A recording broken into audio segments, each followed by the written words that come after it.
ते विचार मारतात आणि फोटो जिवंत ठेवतात. त्यांच्या एका हातात चिखल महापुरुषांच्या चेहऱ्यांवर फेकण्यासाठी, दुसऱ्या हातात फुलांचे हार त्याच चेहऱ्यांना मिरवण्यासाठी.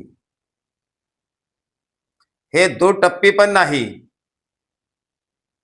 ही सिस्टमची भाषा आहे.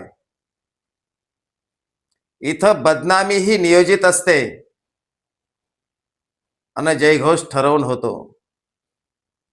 जे तोडतात तेच जोडल्याचा अभिनय करतात. जिवंत विचार धोका निर्माण करतात. मृत प्रतिमा सोयीनुसार बदलता येतात, म्हणून ते विचार मारतात आणि फोटो जिवंत ठेवतात.